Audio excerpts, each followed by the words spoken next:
Assalamualaikum, bersama Andre di Siko. Oke, hari ini saya mau nge-vlog sama salah satu pejuang budaya, pegiat budaya, masih muda. Dia berkontribusi melalui tulisan-tulisan di sosmed tentang kebudayaan. Kalau untuk lokalitas Sumbar lah, penggiat cilik atau penggiat budaya, ini cukup kenal dengan sosok saudara kita ini. Ya, nama Facebooknya itu Asro Sikumbang. Nah, jadi sengaja saya datang langsung ke tempat dia kerja di Dinas Kebudayaan Provinsi. Kita akan coba berbagi kisah, berbagi cerita dengan Asro Sikumbang. Oke, assalamualaikum warahmatullahi wabarakatuh. Ketemu lagi bersama saya Andre di Siko. Nah, di Siko. Kebetulan hari ini saya ketemu sama salah satu saudara saya.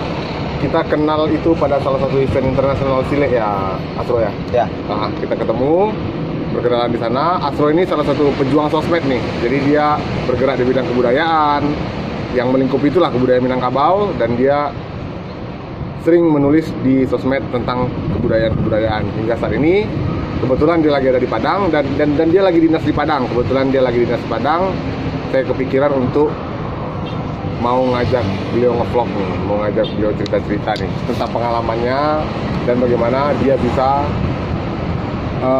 dan sudah sejauh mana progres perjuangan Asro tentang kebudayaan Minangkabau, sekaligus dengan bagaimana pandangan-pandangannya terhadap kebudayaan Minangkabau. Oke, kita persilakan. Jadi awal mulai tertarik sama kebudayaan ini sejak kapan?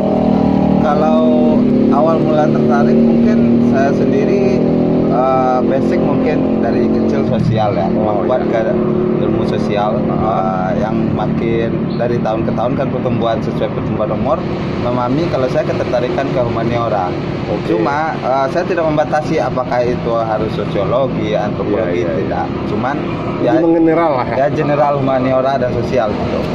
Kemudian di saat masa remaja di mana kita sudah mulai berpikir, ada rasa rasa yang terpendam atau tertahan gitu kan. Jadi saya sendiri lahir di Padang Sumatera Barat, Padang Panjang. Saya orang Minang, bapak orang Batu Sangkar, ibu orang Padang Panjang asli. Berarti pure Minang ini? Pure Minang. Jadi saya lahir di Padang Panjang, besar di Padang Panjang, dan sekolah pun di Padang Panjang hingga 3 tahun terakhir sebelum ini saya masih di Padang Panjang walaupun keliling Sumatera Barat. Nah, jadi saya tinggal di daerah yang dikenal ya, kalau Minangkabau itu kan Nagari. Betul. Nagari kan wilayah adat. Ya setingkat desa, tapi kalau Nagari itu setingkat desa ya. Setingkat desa, tapi lebih kepada daerah wilayah adat, punya kekasan gitu. Nggak sama dengan desa-desa lain di Indonesia. Kalau yang saya tahu itu cuma ada di Aceh, Bali, kemudian ada beberapa daerah lain. Karena wilayah Nagari sendiri itu diatur oleh adat. Kemudian melihat histori daerah, saya belajar dari sejarah. Kebetulan saya sangat pecinta sejarah pada awalnya sampai tertarik ke dunia budaya. Itu karena Padang Panjang sendiri menjadi kota itu sekitar tahun 1950-an kalau tidak salah. Administratif. Nah, jadi sebelumnya masuk tanah datar, dan kampung saya itu dulunya Nagari. Tapi ibu saya pun sudah mendapati kota. Nah, di generasi pertama saya melihat cerita orang-orang tua dulu masih dapat gitu, masih apa ya? Masih ketemu sih gimana sistem itu walaupun mereka udah di kota, tapi ketika generasi saya tahun 90-an itu udah mulai kurang. Mulai kurang secara pertama saya melihat secara permasalahan administrasi karena kita udah Nagari itu kan harus wajib ada suku, paling tidak minimal 4 suku. Kemudian harus ada suku itu, kalau di Minangkabau ya semacam sub-suku lah. Pecahan dari suku induk berarti. Pecahan dari suku induk. Bisa jadi Minangkabau sebagai etnis kan, gitu kan. Jadi ada sub-suku di bawahnya. Nah, jadi saya merasakan loh, kok saya besar di Minang, lahir di Minang, kok saya nggak menemukan Minang itu sendiri gitu. Entah ini permasalahan internal di keluarga kaum saya atau memang situasinya seperti ini gitu. Jadi gini, awal keresahannya Asro itu adalah karena merasa bahwa tidak ada lagi anak Minang yang tahu dengan adat Minang, Ya. gitu ya. Lebih ke situ, Ya, awalnya keresahan ke situ, akhirnya Asro memilih untuk mendalami kebudayaan Minang, mendalami adat Minang agar ini bisa ditransfer ke generasi-generasi Asro maupun generasi-generasi di bawah Asro, begitu kira-kira. Kalau muaranya sih seperti itu, Dan. Jadi karena berangkat dari keresahan, akhirnya Asro memilih mendalami kebudayaan melalui tulisan sebenarnya perjuangan ini ya. Kalau awalnya pencarian, Dandre, jadi karena merasa mungkin ya faktor perkembangan zaman juga ya, kita juga tidak bisa menyalahkan kondisi. Saya pun masih belajar sampai hari ini. Jadi saya berusaha untuk, nah kebetulan di 2009 saya tidak sengaja terjebak, ini mungkin bawaan ya, kepikiran Minangkabau terus. Waktu itu saya masih SMK, saya kerja jadi operator warnet, kemudian iseng-iseng saya suka, orangnya pengen tahu apapun itu gitu. Jadi ketika itu saya mencari kosakata Minangkabau dan tidak sengaja terjebak ke chat roomnya Minangkabau. Mungkin boleh saya sebutkan story juga buat teman-teman yang pernah tergabung di sana buat nonton. Itu namanya cimbuak.net. Kalau nggak salah itu setelah rantau net, perkumpulan orang Minang di media cyber. Nah, saya masuk ke sana. Di sana terpoles belum fokus nih ya ke budaya atau sejarah. Saya silaturahmi. Kebetulan saya selalu paling kecil. Dan di dalam itu ada orang Minang rantau, ada orang Minang di kampung yang suka ngumpul. Kita ini orang Minang loh, gitu kan. Kemudian sesuai masa berjalan, saya mulai tahu basic gitu kan. Saya mulai keresahan. Kok saya besar di kampung tapi nggak ngerasain gimana sih Banagari, gimana sih. Saya adat yang kuat gitu yang membentuk orang Minang, akhirnya yang membuat saya fokus, mulai tertarik ke sejarah. Kebetulan ini berkat semua media sosial yang ya sebenarnya positif negatif ya. Yang negatif pun saya mendapatkan efeknya gitu kan, terlalu candu misalnya. Kemudian yang positifnya banyak, sangat banyak. Saya banyak kenal teman yang ya gimana ya, teman. Artinya banyak menemukan saudara-saudara dari media sosial. Itu Ah. faktornya kesamaan. Ya. Awalnya silaturahmi sesuai Betul. history tadi. Kemudian akhirnya terus berkembang. Saya mulai tahu passion saya kemana. Awalnya sejarah. Kemudian ketemu sebuah grup sejarah, saya aktif di sana sampai saya pun diangkat menjadi admin. Itu grup sejarah Minangkabau. Nah, saya paling kecil juga di sana. Luar biasa. Artinya hasrat dan kemauan untuk selalu ingin belajar, teachable-nya tinggi, dan itu membuat Asro terus ingin berkembang dan ingin berkontribusi melalui adat dan kebudayaan Minangkabau terhadap generasi muda. Mungkin begitu lebih sederhananya.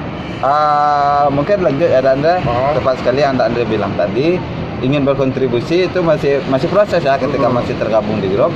Nah, kemudian di sana timbul ini pertama jeritan, yang kedua ini tanggung jawab lah gitu. Saya orang Minang, ya harus identitas Minang yang saya kuatkan. Teman-teman orang Sunda harus Sundanya yang dikeluarkan. Mohon maaf, saya memanggil teman-teman dari daerah lain bukan dengan panggilan general. Misalnya saya ketemu orang Sunda, saya panggil Akang. Saya ketemu orang Batak, saya panggil Lai. Saya ketemu orang Jawa, saya panggil Mas gitu. Bukan saya general abang atau Mas juga gitu. Kadang saya perbaiki. Beginilah saya menghargai kearifan lokal kalian gitu kan. Akhirnya cara agar Asro lebih dekat dengan yang bersangkutan dan kemudian memperkenalkan nih bagaimana kalau kita memanggil dengan panggilan khas dari asal teman-teman kita itu sendiri berasal gitu ya. Karena bahasa kan identitas utama, bagian dari budaya. Betul. Pasti. Kemudian terus berjalan, saya 2012 masuk kuliah. Saya tamat 2019. 2011. Saya masuk kuliah 2012 di Institut Seni di Padang Panjang. Sebenarnya tujuan saya ingin ngambil jurusan tradisi. Tidak lolos, masuk lulusan seni rupa. Dalam masa itu saya berproses berkomunitas, diajak teman-teman. Di sanalah saya ketemu, kalau saya ini hobi nulis dan kajian. Mantap. Serta bergerak komunitas gitu. Akhirnya pun kita terkoneksi pun kita pada satu event silat berskala internasional pada saat itu di Padang Panjang. 2017. Di Padang Panjang. Dari situ kita sudah mulai sharing, bertukar pikiran bagaimana persepsi kita terhadap kebudayaan. Dan kebetulan saya sendiri memang konsennya memang di Sile kan, dan saya bisa dapat advice lah dari setelah kita intens komunikasi. dan akhirnya saya mulai tertarik kembali untuk mendalami kebudayaan secara lebih luas gitu, karena sebelumnya saya sendiri malah konsennya memang di silet dan memang di bela diri taktisnya kan. Oke, jadi sekarang apa kira-kira nih impian-impian Asro terhadap apa yang sedang Asro perjuangkan saat ini? Sedikit tambahan sebelum itu ada Andre, mungkin perjuangannya. Berbicara perjuangan sempat hampir gila, tapi masih bisa mengendalikan. Pertama setelah berhenti kuliah, awalnya ingin masuk kantor dulu, cita-cita, malah keenakan. Iya. Malah nggak ada lamar kerja apa gitu kan. Asik lah gitu kan. Wah, dunia ini bagus nih gitu. Nggak semua orang bisa masuk ke dunia ini. Nah, kemudian 2017 ketemu Da Andre di suatu event silet yang saya terima kasih sebenarnya kepada beliau yang telah mengajak saya, Bapak Eduardo Gucci, salah satu praktisi yang telah menjadi pembaharu silet. Kemudian Damevi Rosdian dan segenap anggota tim Minangkabau Silet Retreat yang memfokuskan saya pada silet waktu itu gitu. Yang artinya pijakan awal yang itu berada di Minangkabau Silet Retreat lah pada saat itu ya. Yang kemudian saya fokus gitu. Di 2018 alhamdulillah diajak oleh Dinas Kebudayaan Provinsi Sumatera Barat untuk terlibat dalam satu agenda serupa yang mengangkat silet. Iya, gitu kan. juga. Nah, kemudian di 2000 alhamdulillah itu pun progres sudah banyak di kampung di Padang Panjang. Ikut menyusun beberapa agenda kebudayaan. Alhamdulillah di 2019 itu kemudian diminta oleh kantor Dinas Kebudayaan tempat saya bekerja hari ini, di-hire sebagai kalau pekerjaan utama sih media publikasi, kebetulan penggiat media sosial juga kan. Betul. Tapi awalnya agak menolak Andre. Kenapa? Karena Asro udah nyaman di posisi pergerakan. Ya karena gitu. gini, saya juga pernah stalking terus kan. Status Asro di sosmed juga menjelaskan bahwa awalnya tidak ingin bekerja di perkantoran, ingin bekerja di lapangan. Ternyata malah karena kerjanya sering ke lapangan, akhirnya diminta untuk di-hire untuk jadi tim di kantor. Jadi secara resmi dan bahkan akhirnya malah lebih leluasa, lebih nyaman dalam artian untuk akses informasinya juga sudah tidak terkendala kan, karena memang dikerjakan memang sesuai apa yang jadi passion kita sebenarnya kan.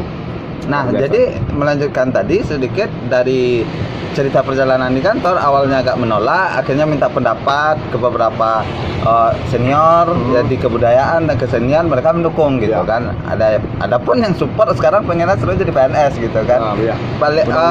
Dengan tujuan gini, mungkin sebagai perpanjangan tangan juga lah di birokrasi gitu kan.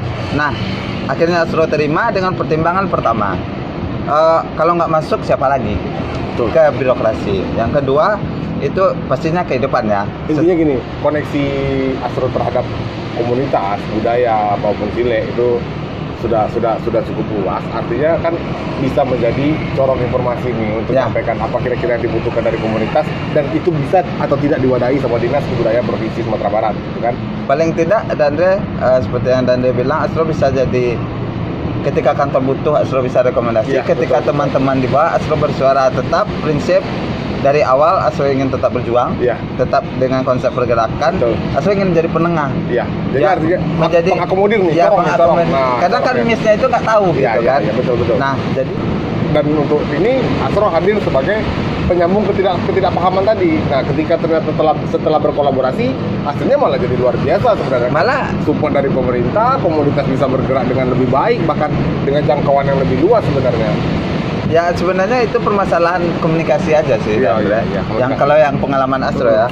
Nah, kemudian alhamdulillah sekarang udah berdinas dari 2000 secara resmi, Maret setahun lebih lah, Maret tahun kemarin berdinas.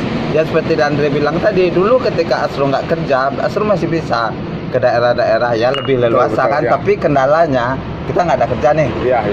Faktor silaturahmi aja, Asro yuk ke sini, udah lama nih nggak ketemu. Sambil ke sana dulunya itu Asro explore prinsip Asro dan jalan nggak cuma satu. Nah, kita jalan ke satu tujuan ngapain sih? Banyak faktor kok, bisa kita lihat permasalahan budaya, ekonomi yang nggak mantang lah gitu kan. Sederhananya kita bisa eksplorasi potensi-potensi wisata sebenarnya di daerah tersebut, potensi secara luas kan. Akhirnya jadi kantor sekarang, tapi pergerakan di lapangan tetap, ke daerah tetap, bahkan untuk ke Solo Selatan sendiri karena kedekatan emosional juga teman-teman di sana aktif. Ada agenda 2 kali seminggu. Pertama agendanya memang ingin memprogres, kemudian yang kedua itu memang ingin belajar silat, silek di sana juga karena ada udah lama tertarik, ada satu di sana. Sekalian gitu. Kemudian kadang, nah di satu sisi ketemu permasalahan di daerah itu di kantor. Misalnya nggak keakomodir di kantor, Asro pintas. Apa yang bisa Asro usahain di luar? Contoh kayak kemarin ada permintaan dari Pasaman ke kantor nggak bisa akomodir karena permasalahan sistem. Asro coba cariin peluang, Asro jalin kontak sama mereka gitu. Betul. Nah pada akhirnya Asro tetap tujuannya seperti ini. Sekali jalan, ini udah basic kita, passion kita. Pertama teman-teman terbantu, kita pun sampai tujuan, kantor pun juga terbantu. Ya, gitu, artinya kan? tidak ada program zong dalam nggak ada gitu. Karena selalu ada progres. Nah, karena ya berangkat dari tadi itu kedekatan Asro dengan beberapa komunitas-komunitas kebudayaan itu malah mensupport pekerjaan Asro di kantor sebenarnya kan. Malah terbantu gitu kawan-kawan. Alhamdulillah sejauh ini ya kritik saran itu pasti yang membangun Asro udah banyak, ya support pun malah Asro tanggung nih, lu udah di birokrasi masuk aja gitu. Betul. Artinya saatnya ada wadah, di situ Asro bisa mengeksplor lebih luas sebenarnya segala kemampuan dan potensi yang ada pada diri Asro sebenarnya kan. Ya update tetap sih dah. Cuma Asro tetap dengan prinsip pertama tadi, tetap memperjuangkan teman-teman, tetap berusaha yang terbaik untuk daerah. Kembali kepada pertanyaan Uda tadi, apa harapan Asro terhadap kebudayaan ke depan? Yang pastinya zaman mulai berkembang, tapi kita tetap, Asro sendiri masih banyak belajar. Mungkin secara budaya orang mengenal ya Asro anak muda yang giat. Secara adat pun Asro masih belum tahu banyak. Sampai Asro bicarakan ke Uda tadi, Asro nggak milih ya masalah kebudayaan apapun, karena kebudayaan kan kompleks dan luas. Bahkan sekarang Asro malah mendalami kebudayaan dari daerah lain ya, seperti Batak dan Toraja. Mungkin sedikit Asro ceritakan itu kan. Secara Asro punya keinginan untuk keliling Indonesia. Saya bangga jadi Indonesia. Karena Indonesia hadir karena keberagaman budaya. Gitu. Nah, mungkin di awal seiring berjalan dukungan material secara pribadi terhadap untuk perjalanan. Secara awal Asro itu dulu menjamah dulu Sumatera Barat, selesaikan dulu daerah kita. Next project kalau nggak ada halangan Asro mungkin ke daerah-daerah lain, tapi daerah tujuan utama itu mungkin wilayah Sumatera Utara. Itu Toba, kebetulan juga ada kenalan teman penggiat tradisi di sana. Kemudian ke Karo juga menarik sepertinya sejarahnya. Kemudian juga Asro ke Toraja. Kenapa daerah ini awal duluan?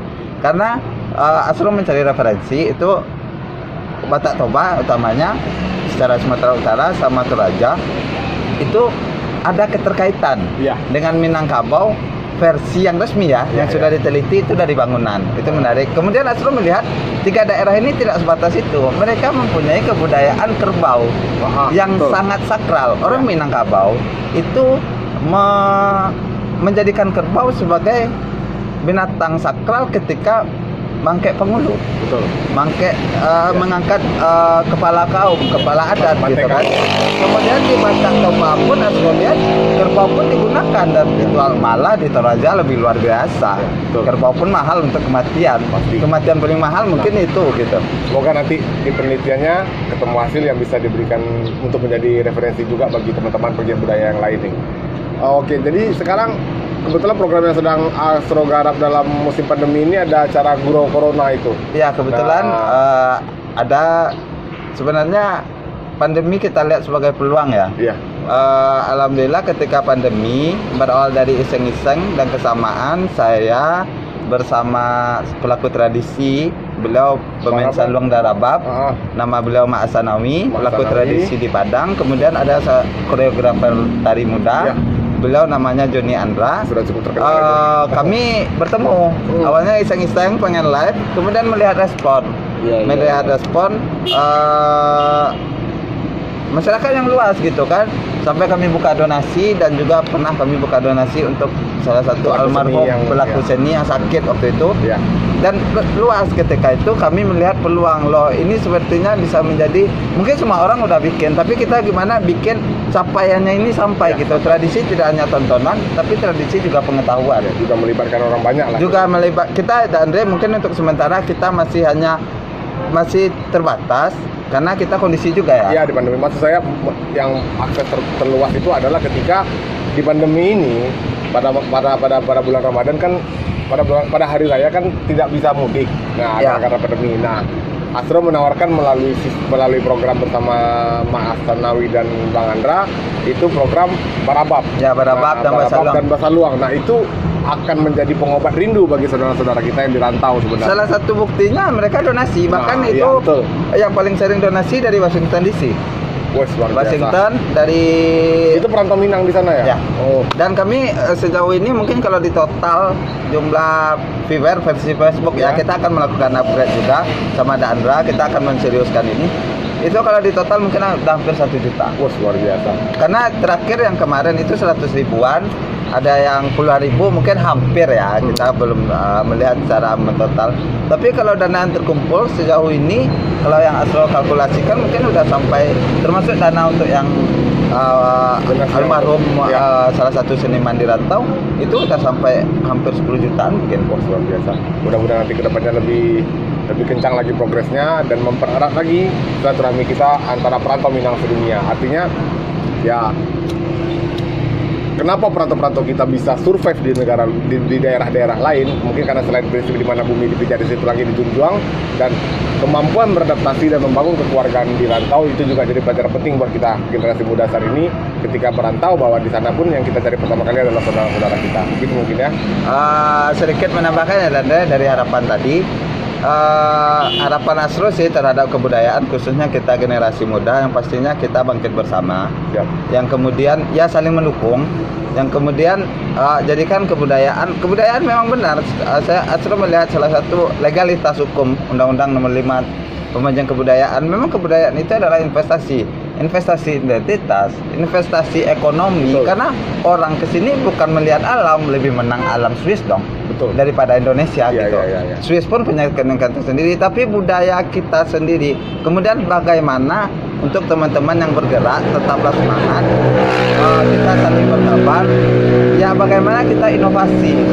Insya Allah Astro sendiri tempat berpikir kebudayaan ini tidak akan habis kalau kita mampu menyandingkan. Karena orang akan rindu, orang akan butuh dengan nilai-nilai identitas. Karena setiap manusia diberikan kebudayaan masing-masing yang menjadikan bukan pembeda ya, tapi perbedaan yang saling mengisi gitu.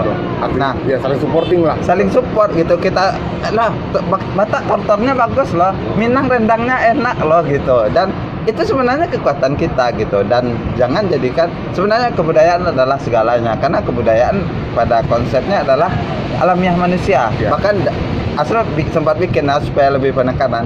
Kebudayaan itu adalah dari lahir sampai mati, bangun sampai tidur, bergerak tak bergerak, terlihat tak terlihat gitu. Jadi segala lini kehidupan itu adalah kebudayaan gitu. Bukan hanya kesenian, mohon maaf sedikit meluruskan. Bukan hanya orang menari itu kebudayaan, bukan hanya itu saja. Kita punya adat masing-masing, itu adalah juga kebudayaan. Nah, Astro juga melihat yang terpenting itu Andre, bagaimana kita saling mendukung untuk menguatkan kebudayaan itu sendiri, karena kebudayaan itu adalah ya identitas kita, kebanggaan kita gitu. Kalau gimana kamu orang Indonesia, budayamu apa gitu. Seandainya nggak ada, kita mau bilang apa? Ya. Kayak orang Indian budayanya ada, mereka pun kan karena kondisi mereka minoritas. Kemudian budaya India seperti apa? Jelas kan, mereka dengan tarinya, dengan kain sarinya. Cina dengan apa? Sangat jelas juga. Seandainya kita kehilangan kebudayaan, asal bukan sok ya. Tapi lebih kepada yuk kita jaga, kita punya budaya, kita jangan anggap remeh lah.